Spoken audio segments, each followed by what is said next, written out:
l'église jeudi, ils vont m'insulter. Ils vont faire ci, ils vont faire ça. À force de faire ça, vous allez maintenant vous sombrer tellement dans le noir. Et les ténèbres vont prendre le dessus. Alors que la Bible déclare que les ténèbres n'ont pas de puissance sur vous. Où est la place de l'ennemi? Sous nos talons. Voilà pourquoi je refuse qu'on parle de lui et qu'on l'amène à un niveau où on dit que Seigneur, chasse-le. Pour moi, il n'a pas à être chassé. Il est déjà sous mes pieds. C'est une question de foi. C'est une question de comprendre la vérité, le sens même de la vie. Et le reste, ça devient pour vous un jeu. Je vais résumer ma communication. Bien évidemment, au niveau du deuxième choix, celui de faire le choix de ce qui sort de nous, c'est-à-dire la parole qui sort de nous. Nous devons choisir avec soin les paroles qui sortent de nous. Ça, vous devez comprendre ça. C'est l'un des plus grands facteurs de la réussite. En 10 années, j'ai vu des choses extraordinaires. On a dit à des enfants, tu ne peux pas réussir, tu es nul, tu es raté. Je faisais une conférence, on parlait à une fille, je parlais des relations entre père et mère, ce que les pères faisaient pour détruire les enfants, pour qu'ils ne réussissent pas. Et subitement, la fille s'est mise à pleurer, à chaudes larmes. Je l'ai regardé un instant, j'ai dit, qu'est-ce qui ne va pas? Il dit, monsieur, j'aime mon père, c'est mon idole, c'est mon héros. Mais tout le temps, il m'insulte, il me dénigre, il me dit, je ne peux pas. C'est à cause de lui que je fais, je pense que c'était la C ou la D. La fille ne voulait pas. Mais parce que son père a dit, elle s'est dit, je vais lui prouver que je peux y arriver. Mais le papa l'insulte à chaque fois. Quand elle a 2, c'est problème. Quand elle a 5, c'est problème. J'ai dit à toutes ses amies, tournez-vous vers elle. Et serrez-la. Je l'ai prise dans mes bras, on l'a entourée. J'ai dit, parlez sur sa vie simplement. Les gens croient que, mes amis, vous n'avez pas besoin de quelqu'un de... Ne demandez pas à quelqu'un de prier. Prier là, c'est parler. Vous priez tous les jours. Ce qui vous tue, quand vous venez à Christ et vous donnez votre vie, vous êtes né de nouveau, votre parole reçoit de la puissance. Parce que votre parole n'est plus votre parole ordinaire. Votre parole devient la parole du Seigneur sur laquelle vous vous basez. Le problème, vous croyez que c'est quand je viens à l'église seulement que je prie. Or, quand vous sortez, tout ce que vous dites, ça revient encore à vous. Quand je suis conscient de ce que je transporte désormais, quand je suis conscient de ce que je suis fils de Dieu, ça veut dire quoi? Que je fais partie, vous comprenez? Que je fais partie du Seigneur. C'est-à-dire, ma main est accrochée à sa main. Quand il tourne, je tourne. Quand il va en bas, je vais en bas. Quand il saute, je saute. Est-ce que vous voyez? Quand je suis conscient de ça, tout ce que je dis, je fais attention. Elle s'appelait Josiane. Josiane est allée, elle a eu le baccalauréat. Et je l'ai perdu de vue, je pense qu'il y a environ 6 ou 7 mois, elle a retrouvé mon numéro et m'a écrit. Écoutez-moi, les témoignages, c'est énorme. Tout ce que vous avez à faire, c'est d'être conscient de ce que vous dites. Apprenez à être conscient de cela. Je vais résumer ma conférence, rapidement ma communication, pour vous laisser poser des questions. Le deuxième volet, je vais revenir sur ça. Je vous ai dit, le mot booster vient de l'anglais to boost, qui veut dire simplement motiver, inciter, trouver un stimulant qui va vous amener maintenant vers la réussite. Trouver un stimulant ou bien trouver un élément. J'ai encore 30 minutes, c'est ça? Pour parler ou bien pour les questions? Pour les questions, d'accord. Donc, si vous voulez savoir comment trouver la motivation pour réussir, vous devez savoir d'abord pourquoi est-ce que vous étudiez, pourquoi est-ce que vous allez à l'école. Et pour le savoir, cela est en relation directe avec la mission, votre présence sur terre. Et j'ai expliqué que l'homme est le seul élément qui s'est perdu de chemin en se retrouvant sur la terre. Et l'homme est simplement de passage. Aucun de nous ne va rester ici. Et parce que nous sommes de passage, notre responsabilité, c'est de retrouver le chemin qui a été perdu afin de retourner à notre Père, afin de retourner à notre mère patrie. Et pour cela, nous avons besoin d'étudier. Non seulement d'aller à l'école, de savoir lire et écrire, de savoir raisonner, argumenter, convaincre, mais également de savoir observer, discerner, ce qu'on appelle la sagesse. Vous devez la voir. Parce que la Bible déclare que Dieu a fondé le monde sur la sagesse. On n'a pas dit que Dieu a fondé le monde sur la Bible. Dieu a fondé le monde sur la sagesse. Autrement dit, chaque élément que vous voyez dans le monde est un élément de sagesse. Mais il faut être intelligent, instruit pour pouvoir décoder ces messages-là. Et vous devez le faire. Je ne comprends pas, je ne conçois pas à l'église qu'on nous dise qu'il y a des personnes qui peuvent avoir une vision. Et que jusque-là, personne n'a prié pour dire, Seigneur, révèle-moi l'époque de ton existence quand tu étais sur terre.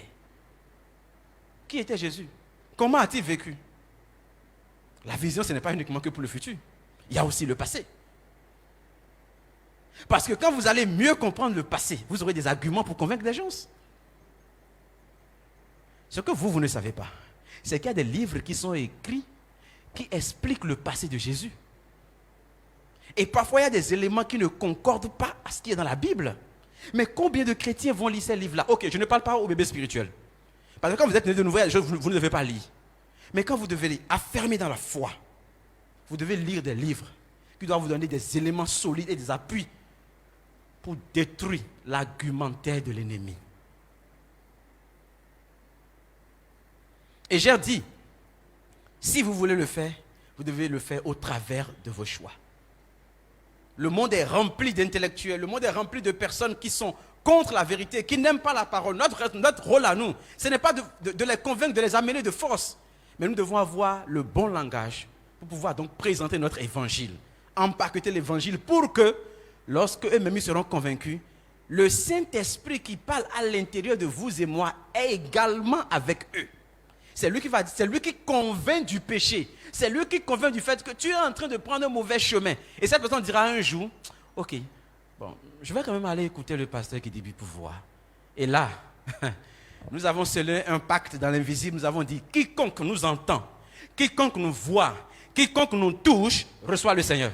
Donc s'il fait l'erreur de mettre son pied là, s'il écoute pendant 30 minutes, il dit, oui, je donne ma vie. Et c'est ça ce que vous devez faire.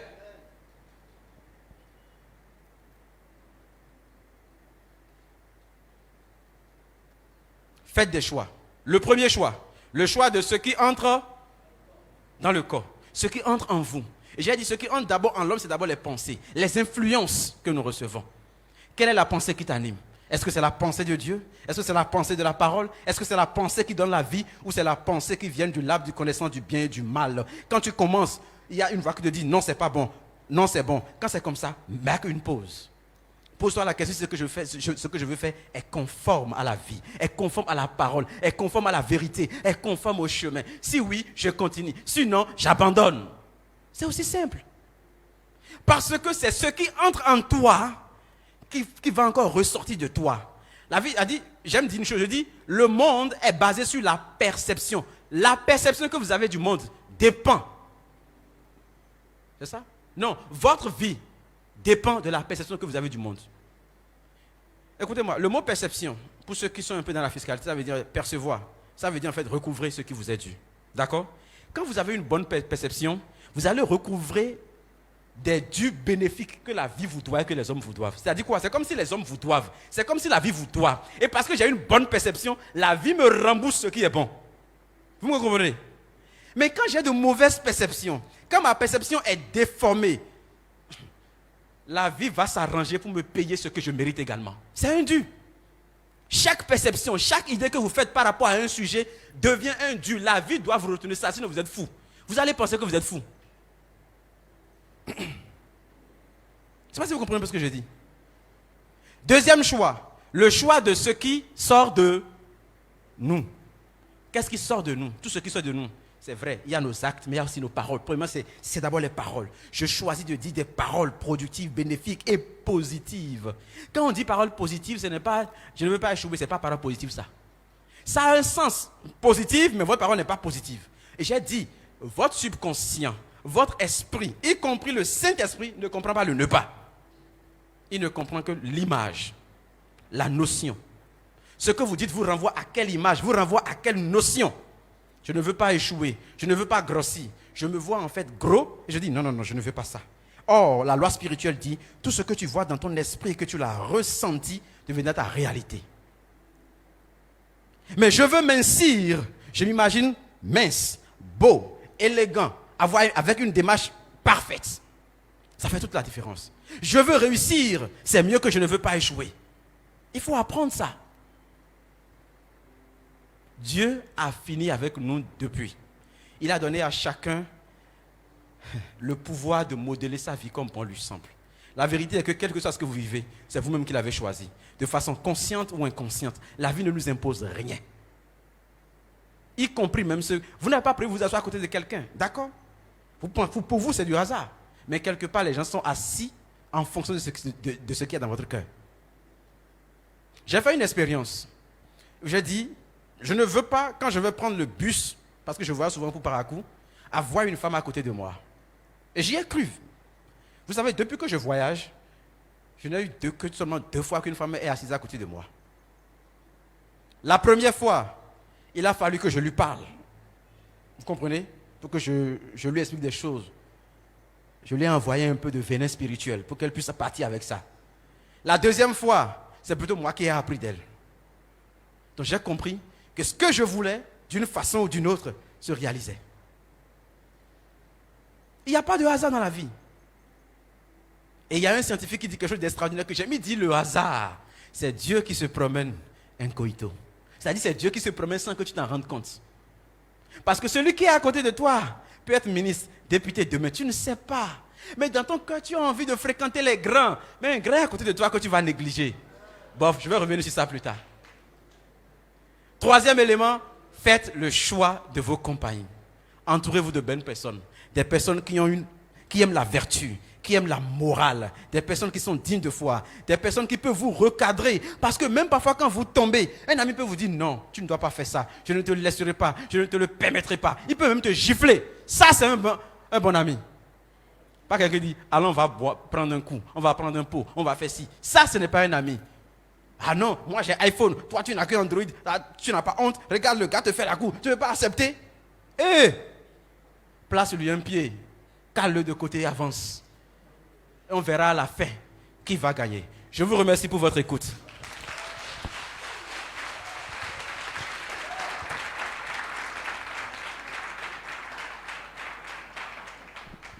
Nous bénissons l'Éternel pour la présentation de l'orateur. À présent, nous allons passer aux questions. Avec la permission de l'orateur, je peux lire les questions. Ok. La première question est de savoir sur quels critères devons-nous baser pour faire le bon choix qui entre en nous. Sur quels critères devons-nous baser pour faire le bon choix qui entre en nous. Le critère est simple, je l'ai déjà énuméré tout à l'heure. Est-ce que ce que je veux faire, disons, je vais dire, quand nous prenons un peu l'exemple que j'ai donné par rapport à la Genèse, il y a 2 types d'arbres, l'arbre de la vie et l'arbre du bien, l'arbre de la connaissance du bien et du mal. Et la vie, c'est quoi? C'est ce qui est la vérité, c'est ce qui est conforme à la parole. Donc, quand vous voulez faire un choix de ce qui entre en nous, posez-vous la question si cette chose-là est la vie, si ça nourrit en moi la vie. Je dis, si ça crée déjà un doute, ça veut dire que vous n'êtes plus au niveau de l'arbre de la vie, mais vous êtes au niveau de l'arbre de la connaissance du bien et du mal. Vous marquez une pause. Et c'est là maintenant que vous allez utiliser votre connaissance, peut-être, je vais dire peut-être terrestre. C'est-à-dire, vous commencez maintenant par voir quels sont les avantages de l'un et de l'autre. Mais n'oubliez pas de voir aussi si ça cadre avec la parole. Trouvez des éléments. Parce que si vous n'avez pas la paix dans votre cœur, si vous doutez, ça veut dire que vous êtes quelque part, vous dites ce que je veux faire, ce n'est pas bien. Donc, essayez de voir ou en parler à des personnes qui peuvent vous dire oui, c'est bon. Mais je dis toujours une chose. La voix qui parle, elle est en vous. Il faut parfois laisser juste le temps passer, ne pas être pressé. Et vous allez voir que vous aurez la bonne réponse. Donc, toujours tenir compte de ce qui est bon, de ce qui est conforme à la volonté de Dieu. La volonté, c'est ce qui est bon, vrai, pur, noble. C'est ce qui est saint. Voilà ce que je peux dire par rapport à ça. Merci beaucoup. Alors, la prochaine question est de savoir, je dois faire des choix pour réussir. Mais en réalité, c'est quoi réussir? Réussir, c'est déjà atteindre votre objectif. Et nous n'avons pas les mêmes notions de la réussite. Nous n'avons pas la même finalité, le même point final comme réussite. Voilà pourquoi je me suis inscrit un peu dans un contexte purement chrétien en vous montrant que chez nous, la réussite, c'est retrouver le chemin et aller au dernier jour voir notre Seigneur. C'est ça, notre réussite. Pour quelqu'un, la réussite, ça peut être peut-être avoir de l'argent, avoir un emploi, avoir tout ce qu'il veut. Mais n'oubliez pas une chose, on peut réussir dans la vie sans réussir sa vie. Il y a une nuance qu'il faut faire entre les deux. Le chrétien, et c'est en ça que je diffère de beaucoup de coachs, je n'enseigne pas ce qui vous permet de réussir dans le temps, de façon temporelle. J'enseigne toujours ce qui nous permet de transcender le temporel pour aller vers l'intemporel. Si vous vivez votre vie uniquement sur des facteurs de réussite temporelle, vous n'avez rien, vous n'aurez rien, vous allez vivre misérable. Donc, pour nous, dans notre contexte, réussir, c'est quelqu'un qui peut réussir à vivre, quelqu'un qui arrive à vivre, à traverser les défis, les challenges, mais à tenir ferme, droit, en tenant compte des valeurs que le christianisme véhicule.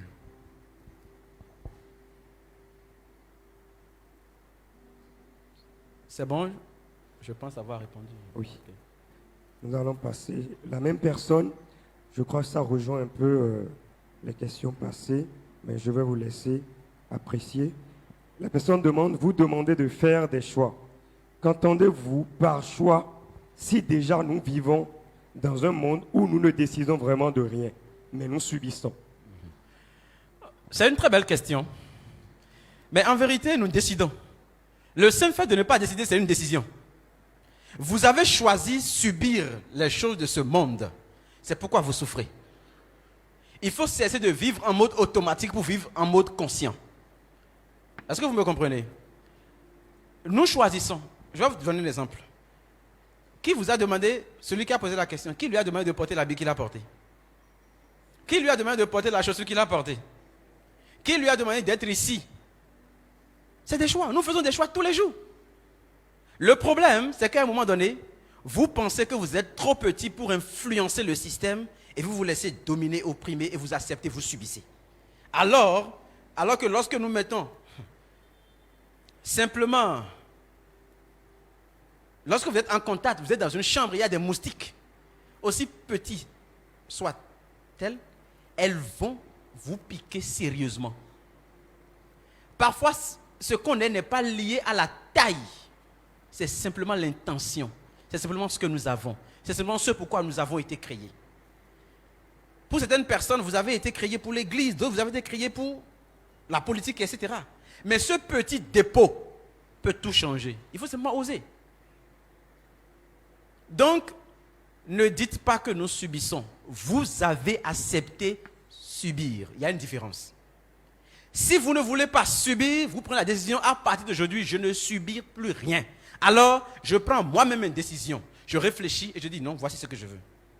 Est-ce que vous savez, je ne veux pas dire, je ne me rappelle même pas dans ma vie si j'ai déjà subi quelque chose de quelqu'un. Non. Je suis tellement libre dans mon esprit. Peut-être quand j'étais enfant jusqu'à un moment donné.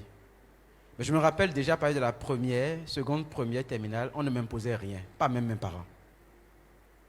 Comment? J'aime faire ce que je fais de façon irréprochable. Ma maman, en terminale, m'a dit un truc, je ne te vois jamais prendre les cahiers. Tu es sûr que tu vas réussir? J'ai posé la question, je t'ai amené mon bulletin, maman, n'est-ce pas? À ton avis, je vais échouer? Elle dit non, laisse tomber. Quand vous avez de bons comportements, quand vous arrivez à vous distinguer de la masse, les gens vous respectent pour ce que vous êtes et quand vous le faites bien. Hier, quelqu'un a posé une question où on demandait, lorsque vous voulez faire quelque chose, votre passion et que vos parents ne sont pas d'accord, qu'est-ce qu'il faut faire? Mais c'est simple. Faites ce que vos parents veulent d'abord, mais développez votre talent. Faites en sorte que vos parents se disent, mais ma fille, elle est tellement bien dans ça. À telle enseigne qu'il soit obligé de dire, ok, vas-y, fais-le.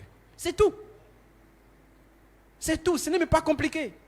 Il y a une fille qui m'a posé ce problème. Non, monsieur, je veux un ordinateur. Je demande, papa refuse. Je dis, ok, viens ici. Tu fais quoi pour ton papa? Elle dit, rien. Ah bon? Elle dit, très bien. On va faire un exercice simple. Le samedi prochain, tu te lèves, tu laves la voiture de papa.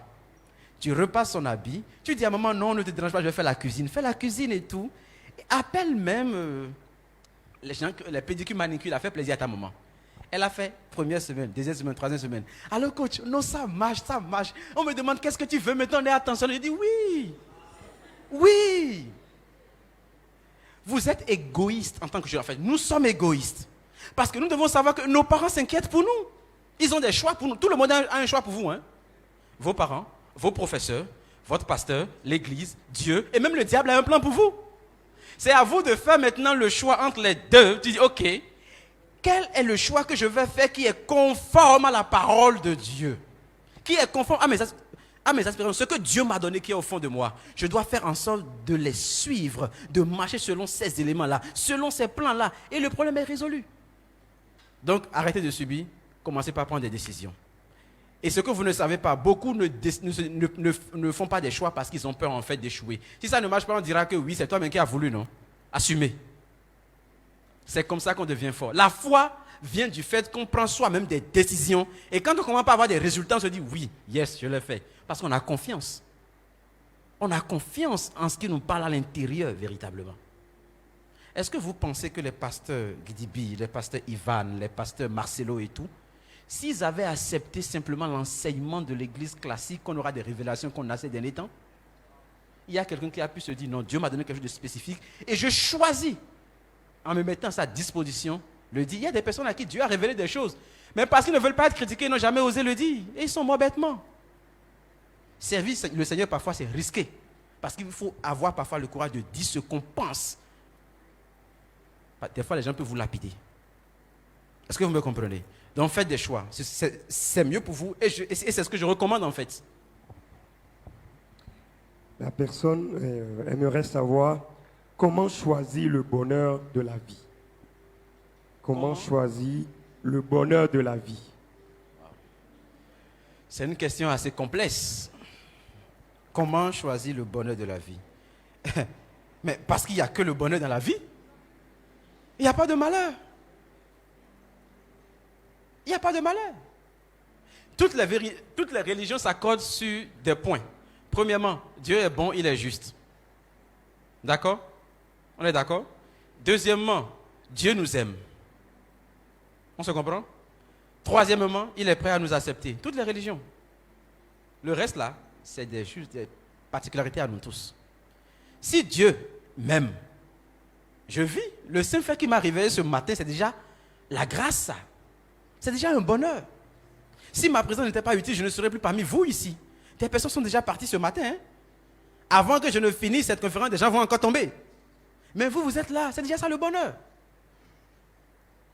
S'il est juste, ça veut dire que tout ce qu'il veut pour vous, c'est du bien.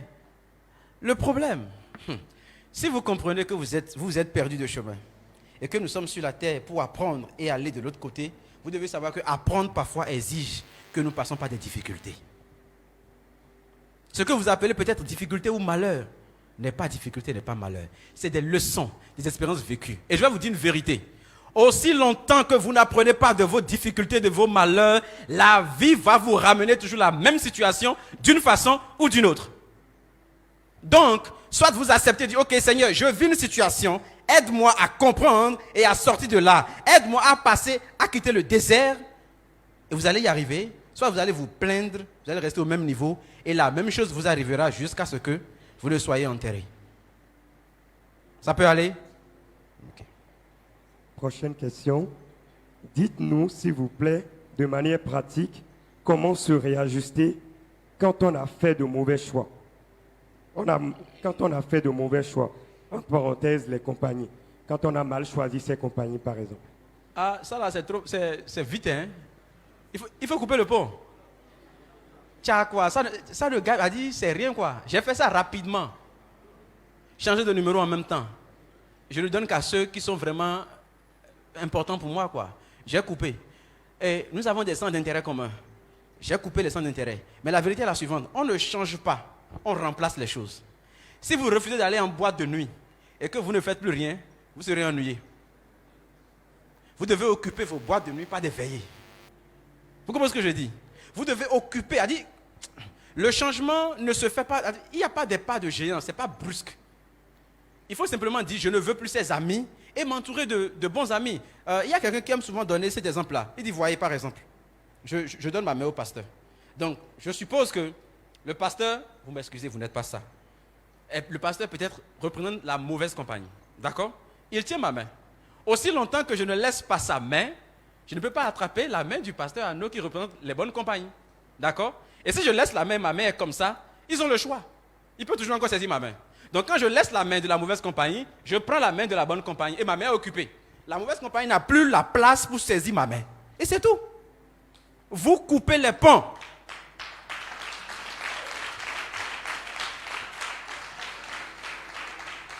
Ne négociez pas avec vos principes. Vous savez, quand on prend la décision de changer de vie, il faut que la décision soit radicale, accompagnée de persévérance et de la fougue.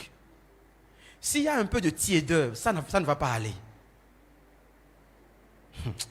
Je n'ai pas le temps. Vous savez, à un moment de ma vie, j'étais prisonnier de ce qu'on appelle la masturbation. Et un jour, je me suis dit, bon, je vais arrêter avec ça. Non, ça, c'est ce qu'on appelle radical. J'avais des groupes bizarres WhatsApp. C'était il y a longtemps. J'ai coupé tout, j'ai changé. Donc, les gens n'avaient plus mon nouveau numéro. Donc, plus de groupe, rien du tout. Il m'arrivait de dormir. Quand je veux dormir là, j'ai acheté des bandes à la pharmacie. Et je bandais les deux mains. C'est-à-dire, ma main ne peut plus rien tenir, quoi. J'ai fait violence sur moi-même. C'est là où on dit, faites violence sur vous-même. Il y a des choses quand vous voulez arrêter. Obligez-vous. Vous n'avez pas autre choix. Vous ne pouvez pas être esclave de ça. Parce que ce que soi-même on fait, et qu'après on commence pas à pleurer, on commence pas à se détester, à avoir du dégoût. Il faut éviter ça. Vous devez être radical, c'est tout. Coupez ses amis. Ils vont vous critiquer. Oui, ils vont le faire. Ils vont dire, voilà, il est entré dans un secte. Il a fait ci, il a fait ça. Acceptez. Vous savez la bonne nouvelle, c'est que 2 ans après, les mêmes amis viendront chez vous. Parce que quand ça ne va plus chez eux, ils viennent demander comment tu as fait. Et vous leur montrez le chemin.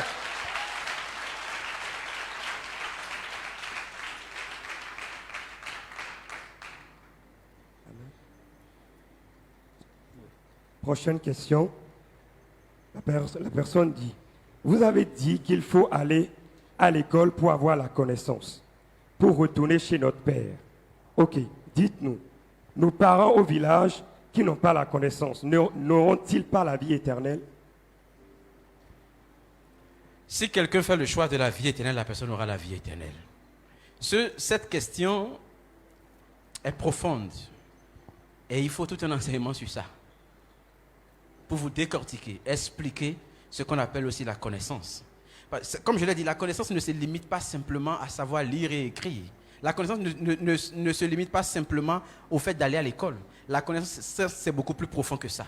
C'est respecter la nature, connaître la nature, respecter les lois et surtout décider de marcher conformément à la lumière. C'est être un guerrier de la lumière. Certains le font, certains ne le font pas. Certains n'ont pas eu la grâce d'entendre l'évangile. Et ils sont partis.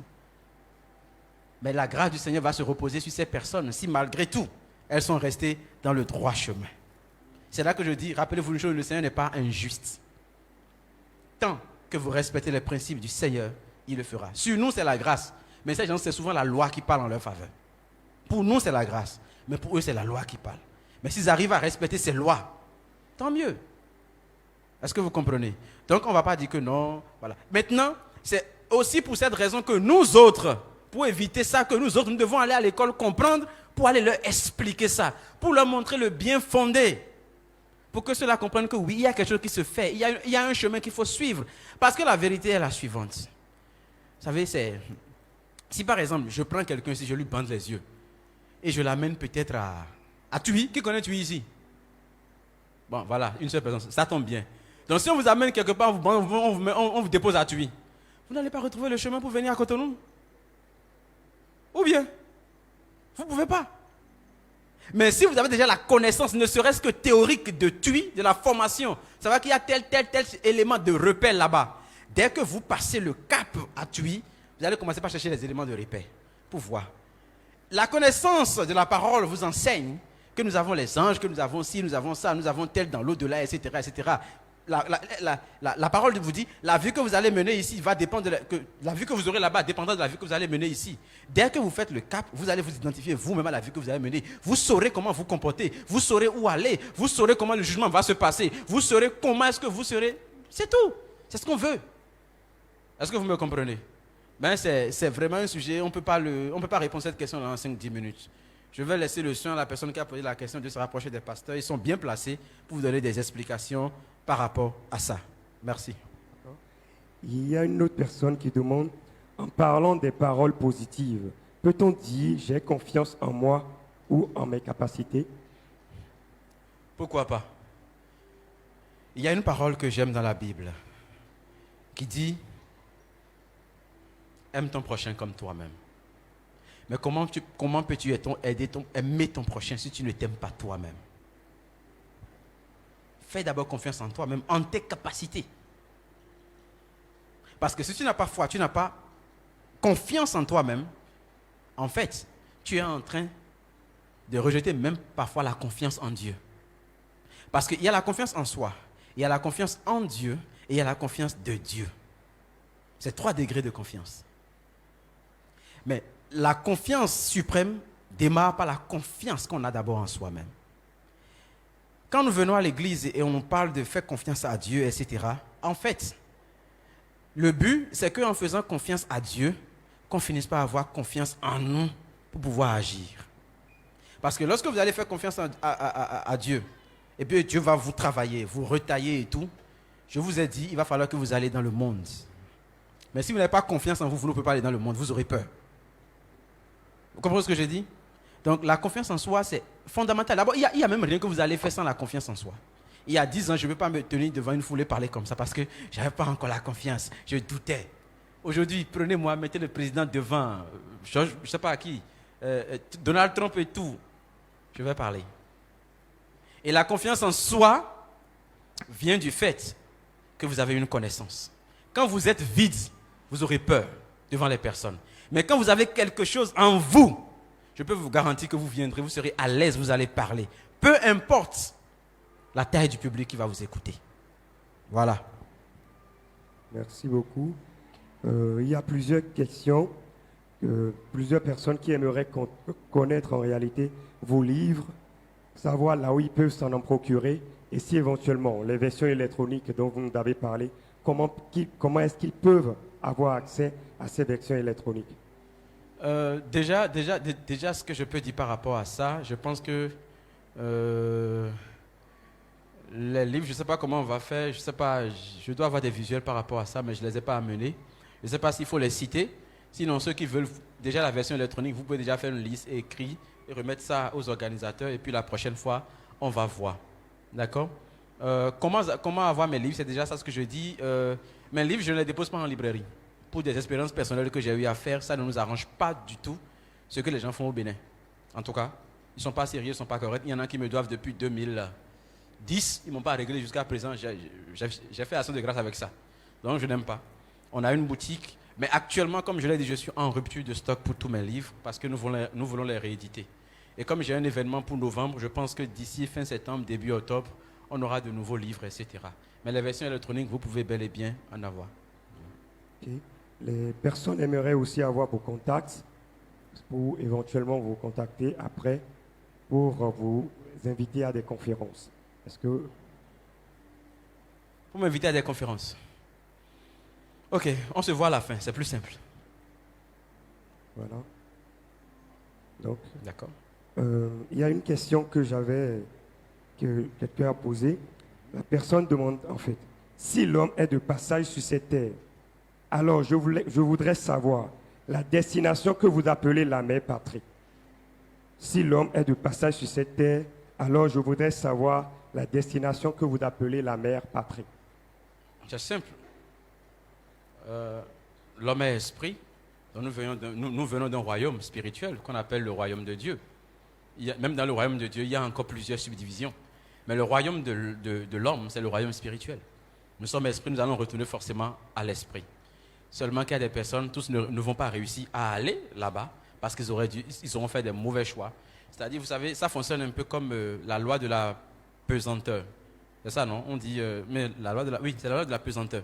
D'accord? C'est dans les deux sens. Quand vous vivez une vie d'esprit, vous serez élevé.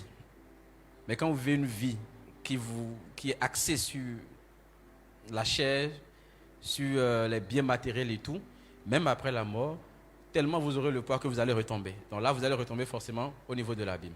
Mais ce que nous souhaitons, ce que nous voulons, c'est que tous nous puissions ensemble aller dans le royaume spirituel célébrer.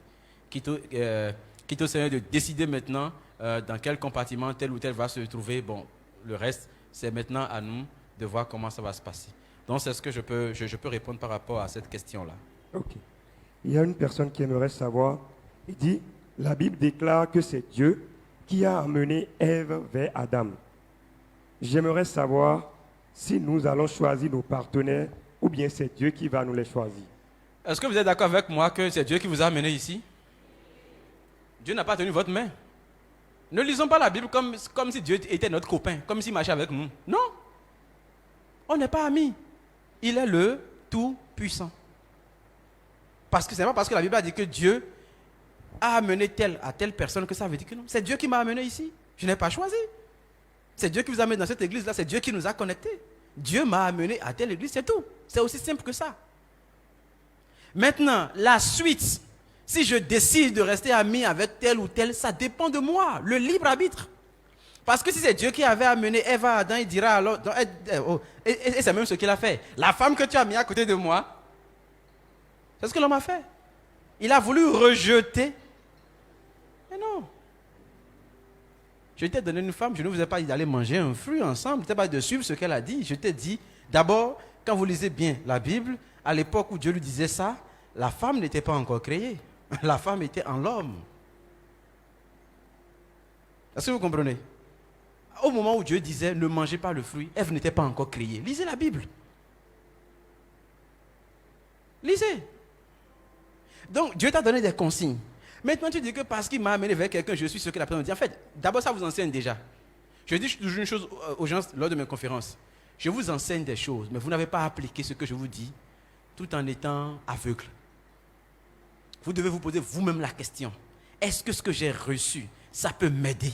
Est-ce que je suis convaincu? Parce que la même Bible dit que tout ce qui est fait sans conviction est un péché.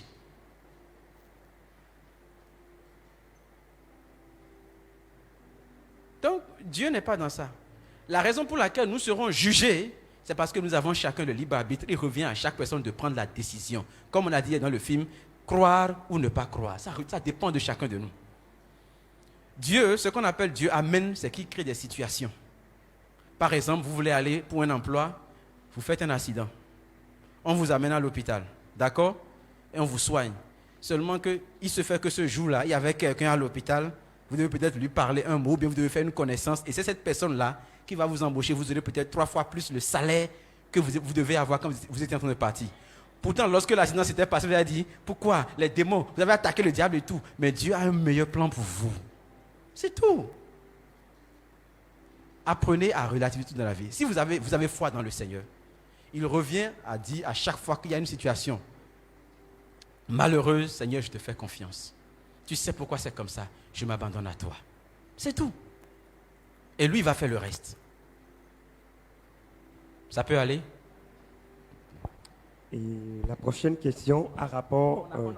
On a 5 minutes, ils ont dit. Hein? Non, je pense qu'on peut continuer avec les questions. On peut continuer? Oui, on peut continuer. La question a rapport avec la négation. Avec la négation. La négation, ok. Oui. La personne dit, dites-nous, s'il ne faut pas utiliser le ne pas, puisque notre subconscient ne le connaît pas.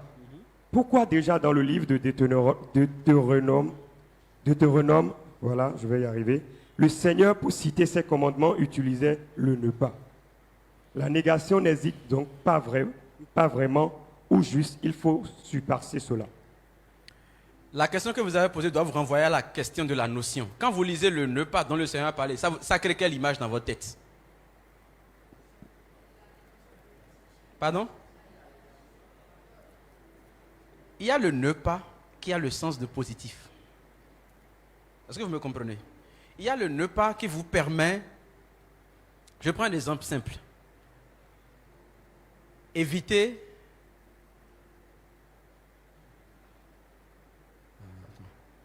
mais donnez-moi l'un des commandements, ne pas là.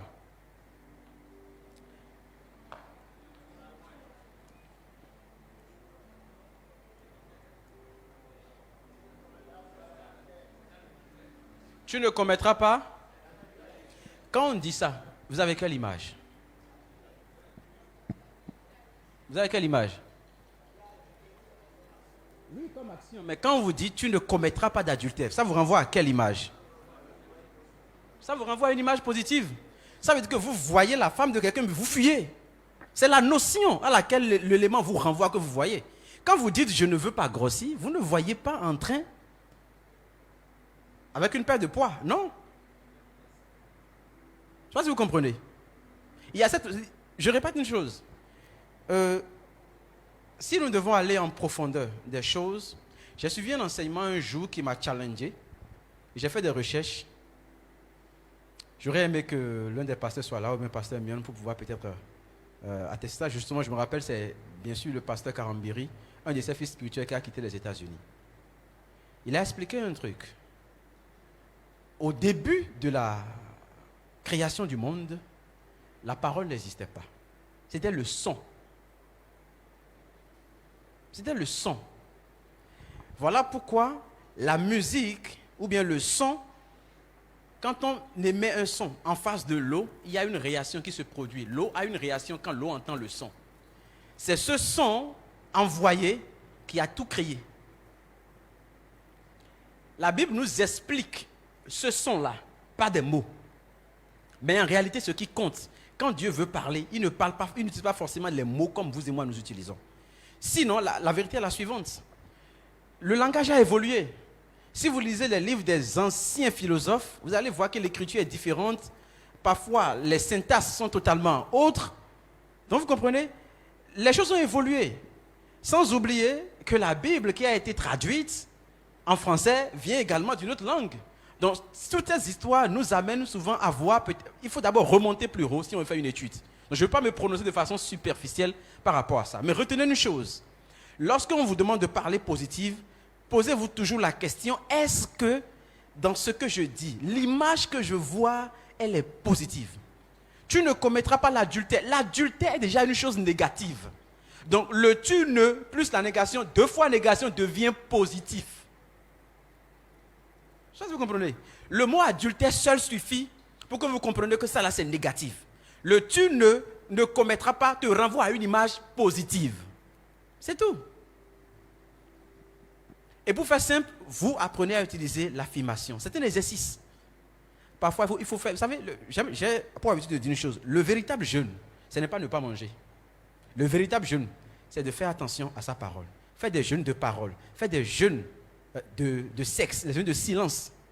Je ne vais pas essayer cette journée sans placer mot à une autre personne. Et en le faisant, c'est votre voix intérieure qui prend le dessus. Parfois, il faut faire ça. J'ai commencé par avoir la précision dans la parole quand j'ai commencé par faire mes chroniques. Parce que tous les matins, il fallait écrire. Ça m'a donné de l'exercice. J'ai appris à choisir les mots. J'ai appris à les placer. J'ai appris à les utiliser. Et je n'ai pas encore fini. Je continue toujours. J'apprends toujours. Pourquoi? Parce que je veux me servir de ça pour aider surtout ceux qu'on appelle, entre griffes, des païens, à retrouver le chemin. Je veux m'identifier à leur langage et faire en sorte qu'ils arrivent. Quand ils arrivent, l'Église va faire le reste. Moi, je plante, l'Église va arroser. Et je laisse Dieu maintenant faire le reste. Ce n'est pas moi. Est-ce que vous me comprenez? Merci. Oui. Prochaine question. L'auditeur, la personne dit, Jésus a dit dans sa parole que ce n'est pas ce qui entre en nous qui nous souille, mais ce qui sort de nous. Alors, comment pouvons-nous faire de manière générale pour veiller à ce qui entre en nous? Règle numéro 1, il ne faut jamais sortir un texte de son contexte. Jésus, en parlant de ça, ils étaient à table, ils veulent manger.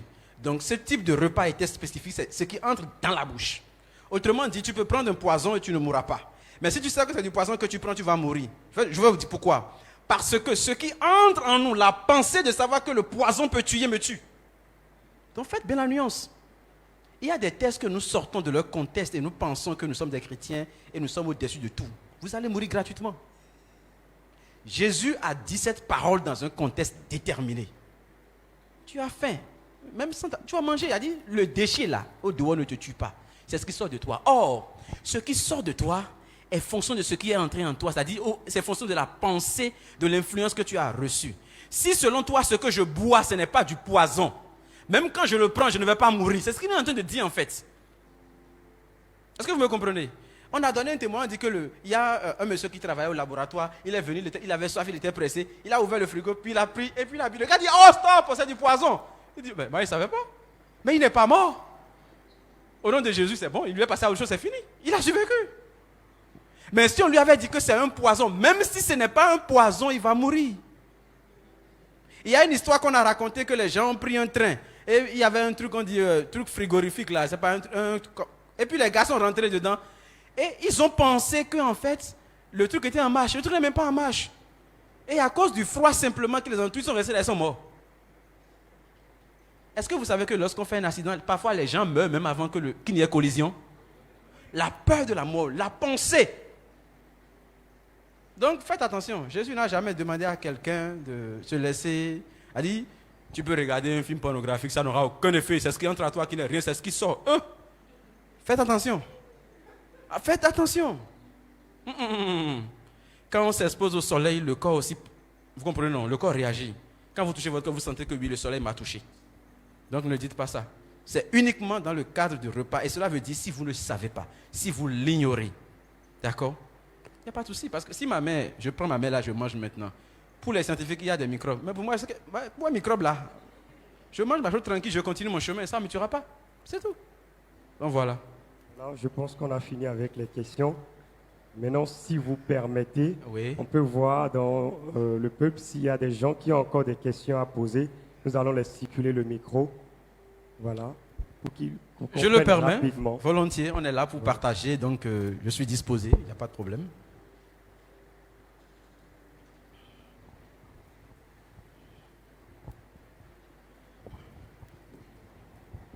Ok. Merci beaucoup pour la présentation. J'aimerais savoir sur quel biais on peut lire vos chroniques. Si vous avez un blog ou bien un site là sur lequel on peut facilement lire les chroniques. Merci.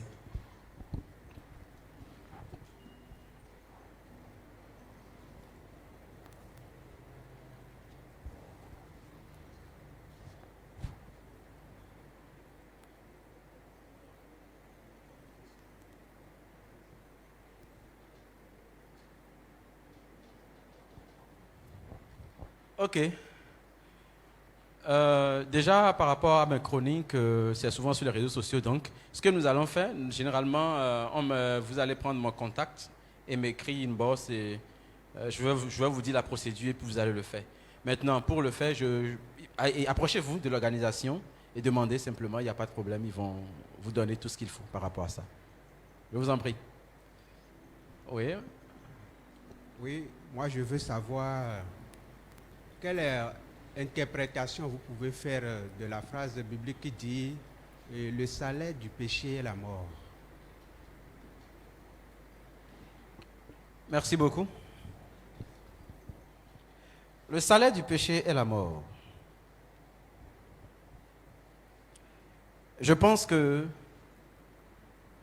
le péché, c'est quoi? C'est d'abord ça la question qu'il faut se poser. Si vous cherchez, vous faites des recherches, vous allez voir que l'étymologie même du mot péché veut simplement dire quelqu'un qui n'est pas sur le droit chemin. Quelqu'un qui n'est pas en train de faire ce qui est correct. Donc, quand vous n'êtes pas sur le droit chemin, ce chemin vous conduit où? D'accord? Quand vous n'êtes pas sur le droit chemin, ce chemin vous amène forcément à un truc désavantageux. Et la mort dont on parle n'est pas forcément une mort physique. C'est progressif. Tout ce qui est négatif peut être interprété comme étant la mort. Donc, le salaire du péché, c'est la mort, oui. Voilà. Maintenant, la notion du péché inclut la notion de la conviction. La raison pour laquelle Jésus aime les voleurs, les prostituées, les sorciers, même s'il n'aime pas la sorcellerie, le vol et la prostitution, c'est que ceux-là agissent, non pas en étant conscients de ce qu'ils font, ils ne sont pas convaincus de péché. Le salaire du péché, c'est la mort. Le péché qui vous amène à la mort, c'est le péché que vous savez que ce que je fais est mauvais. Ça vous détruit. Je ne sais pas si vous comprenez un peu. Donc, il faut bien garder cet élément-là. Les autres, ils ne savent pas. Il faut leur prêcher, il faut leur parler de l'amour du Seigneur. Et un jour, ils se rendent compte qu'ils sont en train de mener une vie de débauche. Ils se mettent à pleurer. Ils donnent leur vie. Mais à partir de là, tu es responsable de tout ce qui suit par la suite. C'est tout. D'accord? Ça peut aller? Ok. Le micro est là-bas. Je vous remercie, Monsieur Fumelayo, pour votre message. Franchement, au début, vous avez dit c'est une question de partage entre nous. Donc, pour ce faire, vous avez commencé par une phrase qui disait que la femme est une échelle entre Dieu et la terre. Mais entre l'homme plutôt et Dieu, si je ne me suis pas trompé. Je vous écoute. Quelle est votre question? Oui, je ne sais pas si j'ai respecté la citation. Oui. Oui, mais que vous ne voudriez pas trop développer. Et comme souvent, j'ai remarqué que le pasteur principal d'ici le dit, dans tout un message, c'est peut-être une seule phrase qui pourrait vous sidérer. Donc, franchement, dans tout ce que vous aviez dit, cette phrase, moi, personnellement, m'a touché. Et que j'ai un comportement que j'adopte avec mon épouse. Je me suis marié, Dieu m'a fait grâce de se marier le 16 mars dernier. Amen. Oui. Donc, j'adopte un comportement avec mon épouse et j'aimerais dire de façon publique, si c'est bien, ça peut être une astuce pour d'autres personnes. Si c'est pas bien, c'est aussi le moment de me corriger en même temps. J'ai réalisé que les foyers dans lesquels la femme, le mari se comporte mal et la femme se met à dire tout serait mauvais pour toi. C'est-à-dire la femme ne fait que prononcer les paroles négatives sur la vie de son mari. Tôt ou tard, ça se réalise dans la vie du mari, même si le mari n'est pas présent au moment où la femme disait cela. Maintenant, je me suis dit, d'accord. Et si un jour, je demandais à mon épouse, ma chérie, chaque matin, après avoir tous se mettre à genoux pour prier, dans l'humilité, ce n'est pas que je t'adore, mais dans l'humilité, je pourrais m'incliner à tes côtés et tu vas prophétiser et dire des bonnes choses sur ma vie.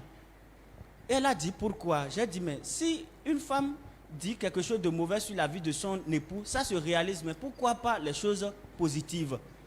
À partir de cet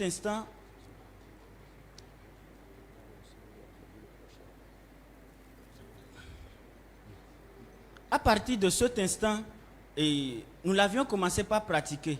Et tout à l'heure, quand vous aviez fait sortir cette phrase et parlé de l'échelle, j'ai compris que pour monter aussi sur l'échelle, il faut quand même prendre une position d'inclinaison avant d'envoyer le pied en haut. Donc, c'est déjà un signe d'humilité de l'homme envers la femme pour accéder aussi à Dieu. Bon, je ne mets pas Jésus de côté. Donc, j'aimerais savoir, est-ce que c'est une bonne façon de faire ou bien ce n'est pas bien? Merci beaucoup. Comme je le dis, nous sommes vraiment limités. Je ne peux pas aborder vraiment ces questions en profondeur. Mais sachez une chose, vous n'avez pas mis Jésus de côté. Qui parle de Dieu parle de Jésus. Qui parle de Jésus parle de Dieu. Vous comprenez? Fils, parti. Donc, c'est toujours le même quoi. Vous comprenez? Ok. La femme est le pont. C'est le mot juste ça. Le pont. Donc, le pont de liaison entre l'humanité et Dieu.